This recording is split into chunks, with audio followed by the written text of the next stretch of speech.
programa televisivo, una serie o película, es muy común toparnos con personajes que parecen ser perfectos y que cumplen con el estereotipo de ser ideal diseñados por nuestra propia sociedad.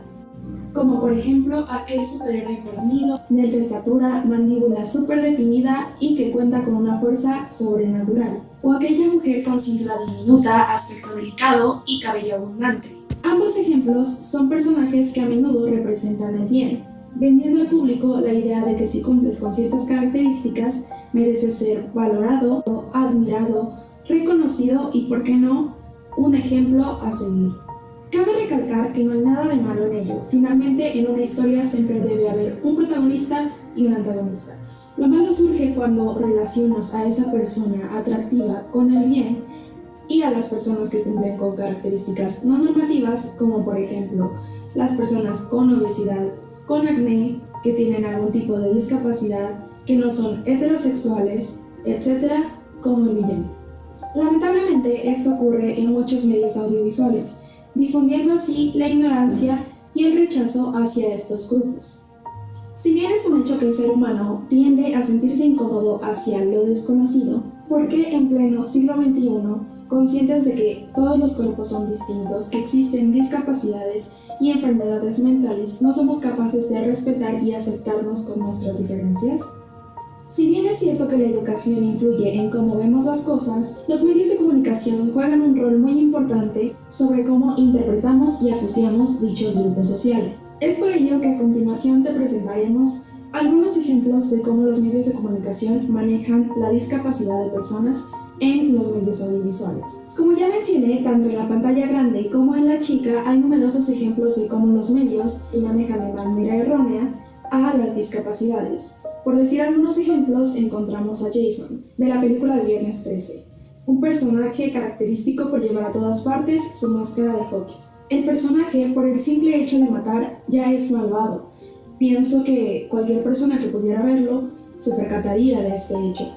Sin embargo, el filme va más allá cuando intentan agregar el miedo hacia el público, recalcando que este personaje tiene hidrocefalia, provocando que el espectador asocie esa condición con la maldad o el terror.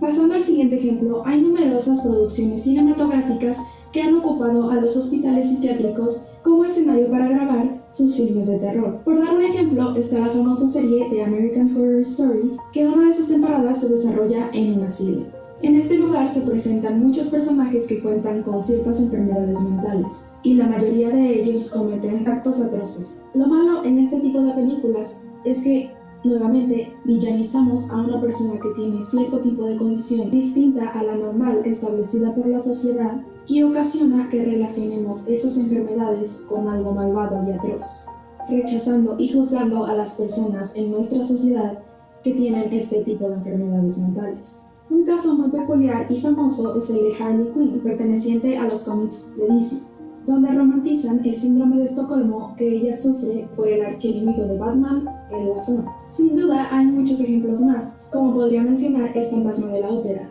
donde villanizan al personaje principal por tener severas quemaduras en su rostro, así como también obras literarias como Metamorfosis de Kafka, donde el personaje se describe como una persona horrible a la que la sociedad no acepta. Pasando a las que consideramos buenas representaciones de las discapacidades en los medios audiovisuales, se encuentra la película Yo antes de ti, que cuenta la historia de un hombre que tras sufrir un accidente en motocicleta queda cuadrapléjico. Es una historia que muestra cómo las personas a su alrededor sienten lástima por él, desacreditan su opinión y lo creen un superhéroe por levantarse cada mañana. El problema en creerlo superhéroe e idealizarlo es que crea un efecto similar a desacreditarlo o hacerlo menos, solamente por contar con una discapacidad.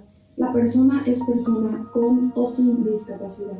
Un viejo ejemplo es Quasimodo, quien a pesar de ser un personaje bondadoso, la gente lo rechaza y le muestra su repulsión por ser jorobado y por contar con deformaciones en su cara. Pienso que es un claro ejemplo de una buena representación, pues muestra cómo la sociedad reacciona hacia lo desconocido.